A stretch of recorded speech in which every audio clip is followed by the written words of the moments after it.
तो दोस्तों आज के इस वीडियो में हम लोग बात करेंगे एक ऐसे ही कंपनी के बारे में जो कार रेंटल सर्विस के बिजनेस में इन्वॉल्व है। जी हाँ, मैं बात कर रहा हूँ Eco Mobility main board IPO के बारे में। तो फिर चलिए बात कर लेते हैं कि हम लोग इस वीडियो में कौन कौन से पॉइंट को डिस्कस करने वाले हैं। तो दोस्तों यहाँ पे हम लोग एज यूजुअल सबसे पहले बात करेंगे इसके जीएमपी के बारे में, इस कंपनी के बारे में, इस कंपनी के पीर ग्रुप के बारे में, इस कंपनी के फंडामेंटल के बारे में, एंड इसके बाद हम लोग बात करेंगे इस आईपीओ की डिटेल के बारे में कि ये आईपीओ कब से ओपन होने वाला है एंड कब इसका लिस्टिंग डेट है।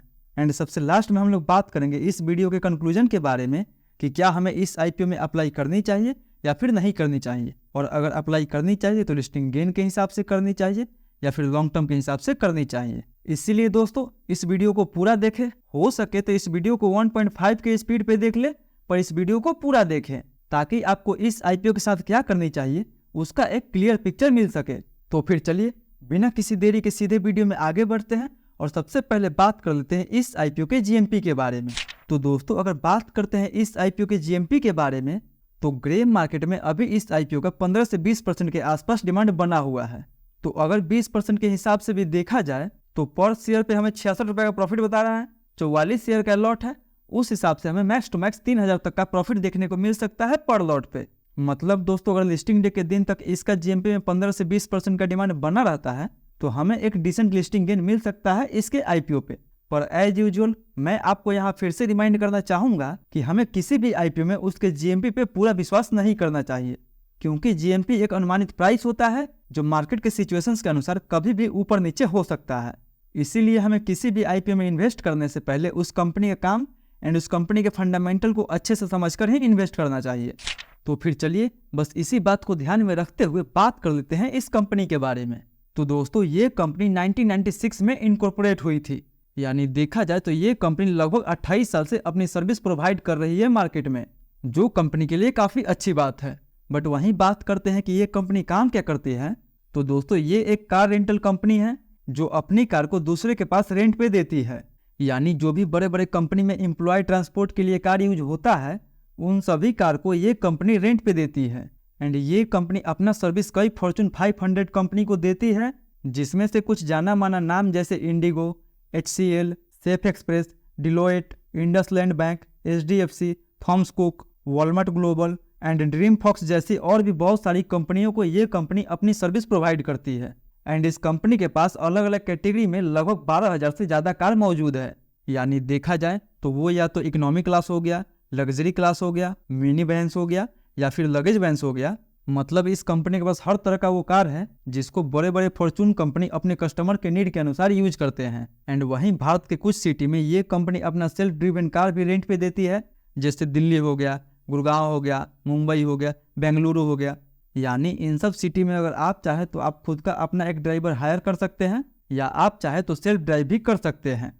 तो दोस्तों अगर बेसिकली ओवरऑल बात करें कि ये कंपनी काम क्या करती है तो दोस्तों ये कंपनी अपने कार को अलग अलग कंपनी में रेंट पे देती है। सो आई होप दोस्तों ये कंपनी काम क्या करती है वो आपको अच्छे से समझ में आया होगा। वहीं दोस्तों अब हम लोग बात कर लेते हैं इस कंपनी के पीर ग्रुप के बारे में कि मार्केट में इसी की जैसी और कौन कौन सी कंपनी है जो पहले से लिस्टेड है। तो दोस्तों मार्केट में इसी की जैसी दो और कंपनी है जो पहले से लिस्टेड है, एक वाइस ट्रेवल इंडिया एंड दूसरा Shri OSFM E mobility.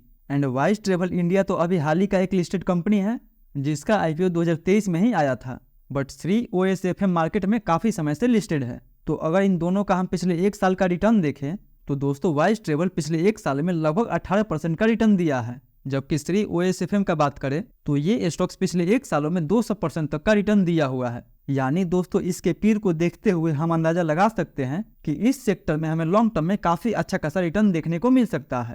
But अच्छा रिटर्न आपको देखने को मिलेगा तब जब इसका वैल्यूएशन अच्छा होगा। यानी अब अगर हम इस कंपनी को इसके पीर ग्रुप के साथ कंपेयर करें और ये देखने की कोशिश करें कि ये कंपनी हमें सस्ती वैल्यूएशन पे मिल रही है या फिर हमें महंगी वैल्यूएशन पे मिल रही है।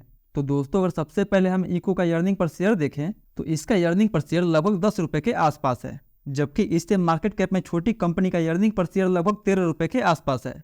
यानी देखा जाए तो ये दोनों कंपनी मार्केट कैप की तुलना में इस कंपनी से कहीं छोटी है। बट EPS के मामले में इको से कहीं ज़्यादा आगे है वाइस ट्रेवल। बट वहीं अब अगर PE वाइज कंपेयर किया जाए तो दोस्तों इको का PE लगभग 32 के आसपास है, जबकि वाइस ट्रेवल का 20 के आसपास एंड श्री का PE 23 के आसपास चल रहा है। यानी पी वाइज भी ये कंपनी अपने पीर के मुकाबले काफ़ी महंगी वैल्यूएशन पे आ रहा है।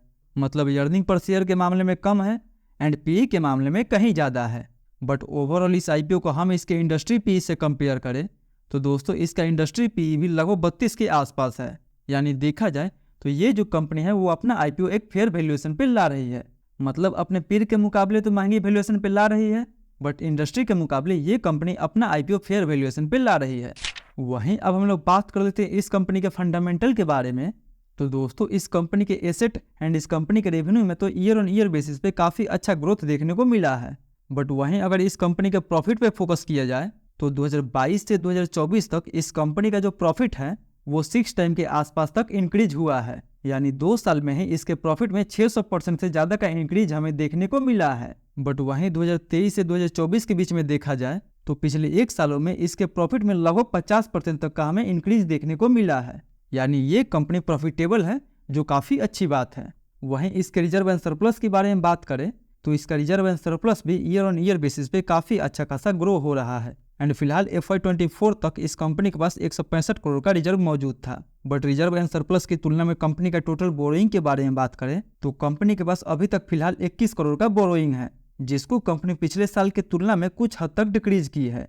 वहीं इसका ROE एंड ROCE 43%, डेब्ट टू इक्विटी 0.12 का एंड प्रॉफिट मार्जिन 11% के आसपास है। यानी दोस्तों अगर ओवरऑल बात करें कि ये कंपनी फंडामेंटल वाइज कैसी है तो दोस्तों fundamental wise and valuation wise तो ये कंपनी काफ़ी अच्छी नज़र आ रही है।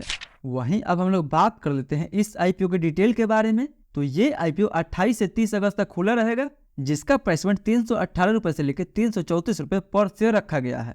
जिसका टोटल इशू साइज 601 करोड़ के आसपास है, जो पूरा का पूरा ऑफर फॉर सेल होने वाला है। यानी इस आईपीओ से इस कंपनी को कोई भी मॉनेटरी बेनिफिट नहीं होने वाला है एंड ये पूरा का पूरा 601 करोड़ कंपनी के प्रमोटर के पास जाने वाला है। वहीं मिनिमम हम इसमें 1 लॉट अप्लाई कर सकते हैं। 1 लॉट में हमें 44 शेयर मिलेगा, जिसके लिए हमें 14,850 रुपये तक इन्वेस्ट करना होगा।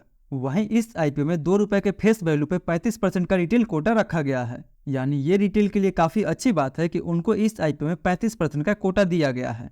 बट वहीं अगर इसके अलॉटमेंट के बारे में बात करें तो दोस्तों इसका अलॉटमेंट हमें 2 सितंबर एंड लिस्टिंग इसका हमें 4 सितंबर को देखने को मिल जाएगा। तो दोस्तों ये तो था इस आईपीओ के कंप्लीट डिटेल के बारे में।